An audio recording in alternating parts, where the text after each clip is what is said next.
I stood at the 28th floor elevator bank of Sterling Hawthorne Urban Development, holding my 5-year-old daughter Paige's hand and an emergency migraine kit. We were coldly intercepted by a new receptionist. She announced Julian was sequestered with a private, confidential guest. He had left strict orders, no exceptions, no wife permitted, upstairs. Drop a comment below and let me know where you are listening from, what time it is, where you are right now, and what you would do if a receptionist blocked you and your child from seeing your own spouse. I did not cry. I did not ask why. I did not cause a public spectacle in front of the whispering lobby staff. Anger was not loud this time. It was clinical.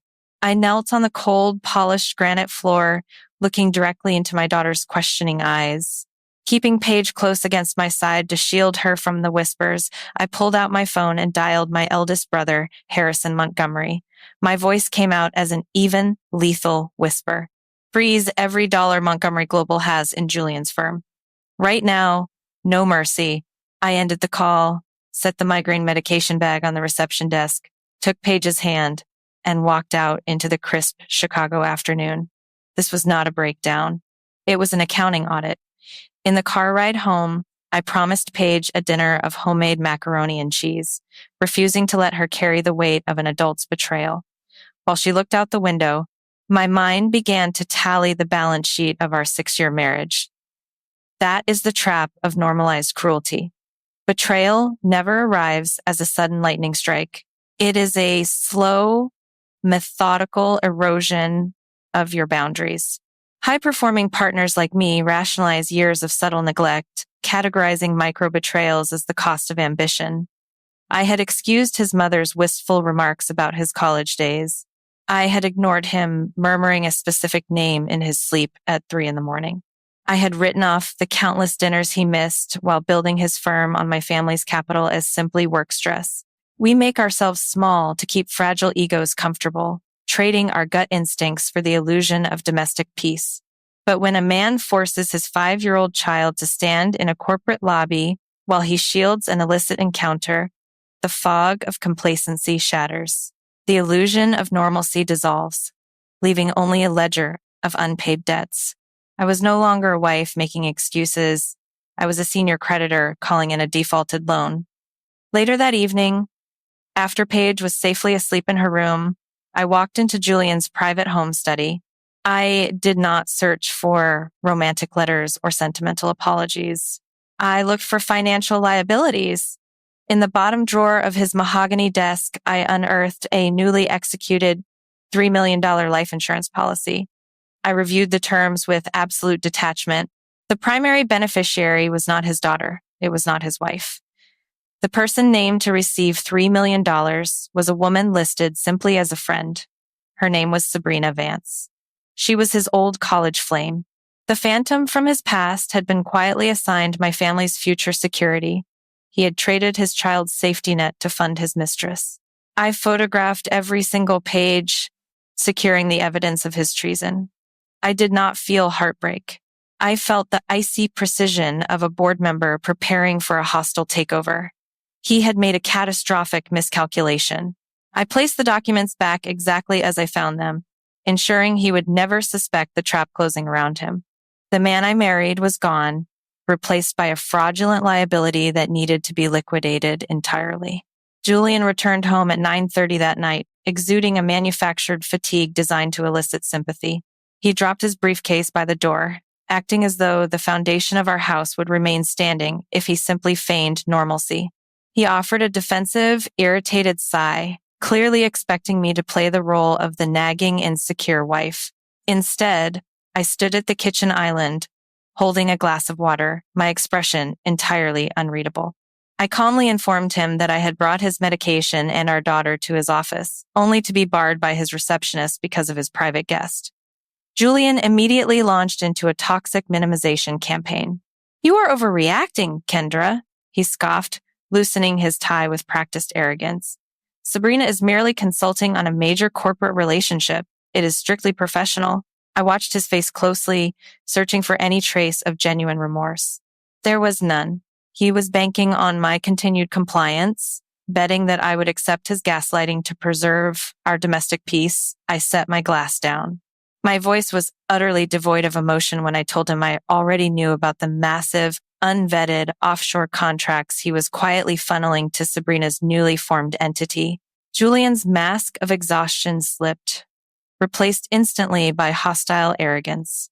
He accused me of paranoia, of being emotionally unstable and trying to sabotage his hard-earned success. He raised his voice, demanding respect. I did not engage in a screaming match. I simply pointed toward the hallway. The guest room is prepared, I instructed him, my tone as cold as winter iron. You no longer have access to my bedroom. By 6 o'clock the next morning, my personal feelings had been entirely converted into corporate strategy. I called my sister, Caroline Montgomery, an elite corporate litigation attorney. I authorized her to spearhead the emergency sole custody divorce filings alongside our family's internal legal team. There would be no mediation, no counseling, and absolutely no shared assets. Following that, I coordinated directly with Harrison. At 8 a.m, Harrison formally executed the lockdown on Montgomery Global's $60 million anchor capital line. Julian's firm relied on our 18% institutional equity stake for their entire operational cash flow.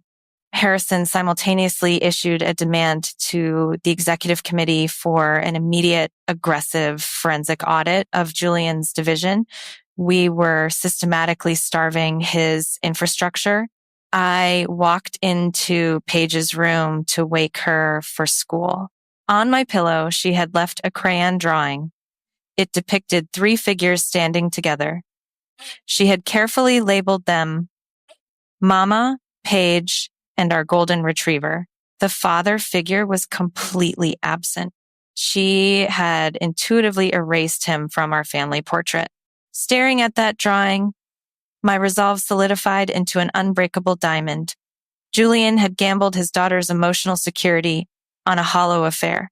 He was about to learn that when you leverage borrowed capital to fund your own betrayals, the true owners of that capital will foreclose on your entire existence. The retaliation was no longer pending. It was actively deploying. I poured myself a fresh cup of coffee, feeling no fatigue from the sleepless night. Every move was calculated, every contingency planned.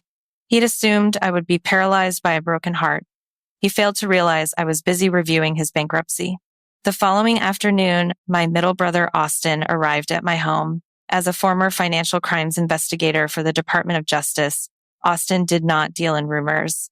He dealt in hard, undeniable evidence. He placed a classified 16-page intelligence dossier onto my dining table. It was the culmination of 24 hours of relentless forensic accounting. I opened the file, bypassing the summary to read the raw data. The reality was exponentially worse than a simple marital affair. Sabrina Vance had not returned to Chicago out of lingering romantic nostalgia. Her newly formed company had been incorporated specifically to operate as an illicit conduit. Austin explained that the $30 million unvetted subcontract Julian had authorized was being used to systematically siphon proprietary municipal engineering blueprints and sensitive client investment data out of Sterling Hawthorne. The assets were being illegally routed directly to an overseas competitor. Sabrina was a predatory corporate operative, and Julian was her oblivious, arrogant pawn. Austin looked at me grimly and delivered the next blow. The Securities and Exchange Commission, alongside the Federal Bureau of Investigation's Financial Crimes Unit, had already opened active covert probes into the data breach. Julian's signature was on every compromised document. But the corporate espionage was not the detail that finally extinguished any lingering trace of mercy in my soul. Austin turned to the final page of the dossier and revealed the secondary twist. Abusing his temporary status as a secondary co-trustee under the guise of an educational venture, Julian had blindly executed a fraudulent escrow waiver and forged my co-signature on the corporate transfer authorization. He had not bothered to read the fine print. That waiver systematically diverted Page's grandfathered architectural patent royalties, money legally designated for my daughter's future, directly into one of Sabrina's offshore shell accounts in Zurich. He had unknowingly signed away his own 5-year-old child's generational legacy to finance his mistress's international fraud syndicate. He thought he was playing the role of a powerful corporate titan funding a sophisticated side project. In reality, he was a pathetic mark who had robbed his own daughter. I rubbed my eyes, attempting to summon even a fraction of sorrow or regret for the man I had married, but I found absolutely nothing. There was only the icy clarity of a balance sheet. Julian was not merely unfaithful. He was a catastrophic threat to my child's survival. I closed the dossier and handed it back to Austin. The emotional detachment was absolute. We were no longer navigating a messy domestic dispute. We were managing a federal crime scene. My daughter's legacy had been targeted, and the man responsible was sleeping down the hall in my guest room. I looked at the crayon drawing Paige had made, the one missing her father, and knew my next steps required surgical precision. I would not simply divorce Julian. I would completely dismantle the hollow empire he had built on my family's name, ensuring that he would never possess the power to steal from my daughter again. The execution was scheduled for tomorrow night. I instructed Austin to prepare a secure digital copy of the entire dossier. We were going to bypass private confrontation and proceed directly to a public corporate execution. There would be no survivors. The annual Urban Planning Luminary Gala was hosted at the Drake Hotel in downtown Chicago. 400 of the city's most influential civic leaders, board members, and high society guests filled the opulent ballroom. I arrived precisely on time, wearing a midnight blue silk gown gifted to me by my sister Caroline. It was not a dress chosen for vanity.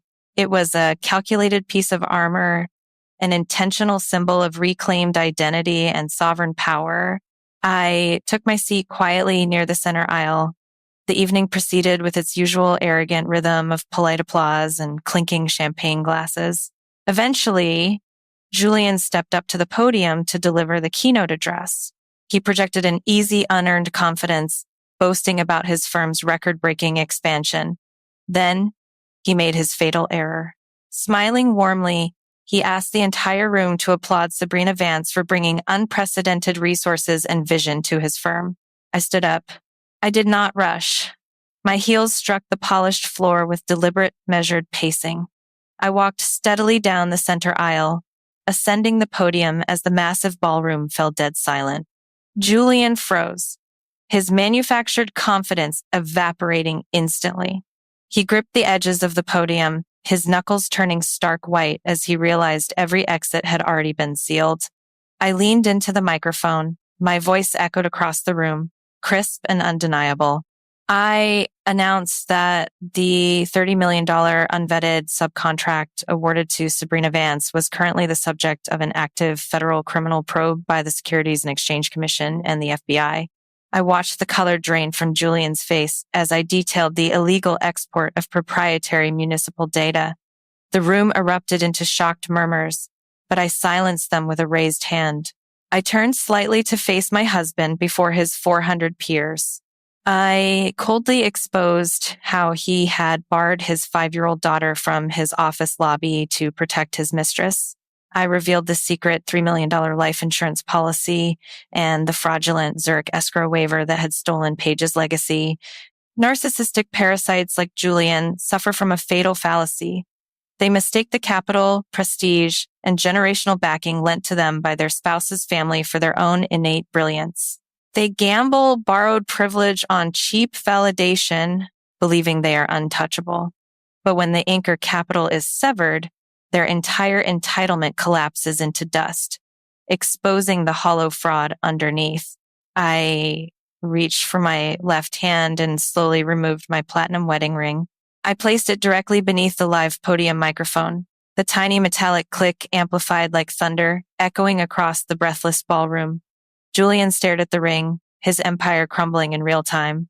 Julian, I said, my voice echoing with absolute finality. Montgomery Global is permanently revoking its $60 million anchor capital. You are no longer family. I turned my back on him and walked back down the aisle. Not a single person in that room dared to make a sound as I exited the building. I left him standing there, exposed and bankrupt, stripped of his borrowed armor. There was no screaming, no chaotic argument. It was a flawless professional deposition conducted in front of everyone who mattered. He had thought he was a king, but he was just a bad investment. I had finally liquidated. At 8:15 the following Tuesday morning, FBI special agents from the White Collar Crime Division raided Sabrina Vance's high-rise office. She was publicly arrested and escorted out in handcuffs, facing catastrophic federal charges for securities fraud, corporate espionage, and wire fraud involving $30 million in illicit overseas shell transfers. The fallout was immediate. During her interrogation, Sabrina showed no loyalty. She immediately turned on Julian to save herself. She confessed to federal prosecutors that she had targeted him purely because his lingering nostalgia and wildly inflated ego made him a pathetic, easily manipulated backdoor into Montgomery Global assets. He was never a mastermind. He was merely a romantic puppet she had used to bypass security protocols. Julian's reality disintegrated within hours. He was indefinitely suspended by his firm's executive board, stripped of his partnership, and completely financially ruined by the impending civil liability and criminal inquiries. Late that evening, he appeared on my front porch. He was disheveled, weeping, and entirely unrecognizable from the arrogant man who had stood at the gala podium. He begged for mercy through the secured chain lock, pleading that he had been manipulated, that he was an innocent victim who had just made a terrible mistake. He asked me to remember our family. I looked at him with absolute zero empathy. My voice was a flat, unyielding line. You chose a hollow illusion over your own daughter's safety, I told him. You forced her to wait on a cold marble floor so you could steal her future. There is no mercy left for you here. I closed the heavy oak door, engaged the deadbolt, and walked away from the sound of his sobbing. He had become nothing more than a stranger trespassing on my property. 2 weeks later, I sat in the corner office of our elite family litigator, Rebecca Slater. Because of the overwhelming evidence of fraud and the immediate threat of federal indictment, Julian had completely capitulated. Terrified of facing aggravated federal charges and eager to avoid an immediate asset freezing injunction, he voluntarily surrendered all parental rights, agreeing to a complete and permanent termination of his visitation privileges in exchange for our legal team withholding further civil damages. He did not contest a single clause. I signed the final expedited divorce decree with a steady hand. I secured full, irrevocable physical and legal custody of Paige. Julian's access to her was permanently revoked. I turned to the final page of the legal filings and signed the petition that legally restored my maiden name alongside the court order officially changing Paige's surname back to Montgomery. I set the pen down, feeling a profound, quiet weight lift from my shoulders. The systemic destruction of Julian Sterling was complete. I had not sought revenge out of jealousy or spite. I had executed a necessary eradication of a parasite to protect my lineage. I walked out of the law office and stepped into the crisp city air, breathing freely for the first time in 6 years. I had systematically dismantled the man who tried to dismantle my child. Every contract had been severed, every dollar reclaimed, and every lingering emotional tie permanently broken. I did not mourn the loss of my marriage. I celebrated the foreclosure of a toxic debt. The Sterling name was erased, and the Montgomery legacy was secure once again. Thanksgiving at the Montgomery Ancestral Estate in Lake Forest was grounded in absolute peace. The grand house was filled with the scent of roasted herbs, wood smoke, and the noisy, unshakable warmth of a fiercely loyal family. My brothers, Harrison and Austin, and my sister Caroline surrounded me with quiet, immovable solidarity. In the center of the living room, Paige played happily on the Persian rug with an antique music box from my childhood. She was completely healed, secure, and thriving in an environment of genuine, fierce protection. My phone vibrated softly in my pocket. It was a notification confirming the full restoration of my independent trust dividend shares. I put the device away without even checking the balance. True power does not come from a number on a screen. It comes from the immovable strength of generational roots that run deep into solid earth. I had not just sought retribution. I had reclaimed a sanctuary. Looking around the table at the people who actually protected my peace, I understood that true strength isn't loud confrontations or endless suffering. It is the quiet, immovable resolve to cut off toxic liabilities before they poison your children. Letting go of a hollow marriage was not an act of loss. It was the sacred duty of securing our fortress. Forgiveness isn't always for the other person. Sometimes it's the only way to set yourself free. And the fastest path to forgiveness is a locked door and a zero balance. I watched Paige laugh as the music box chimed, knowing her future was safe. The Montgomery name meant protection, and I had honored that promise. I no longer looked back at the 6 years I had spent minimizing my own worth to accommodate Julian's insecurities. Those years were simply the tuition I paid to learn the true cost of blind trust. Now, standing among the people who genuinely valued my loyalty, I understood that true victory is finding absolute stillness after the storm. We do not owe our continued suffering to those who take our love for granted. We owe ourselves the dignity of a clean exit. If you have ever had to find the strength to walk away from someone who took your loyalty for granted to protect your child or your peace of mind, drop your story in the comments below. Be sure to like, subscribe, and share this video with someone who needs to remember the power of standing their ground today.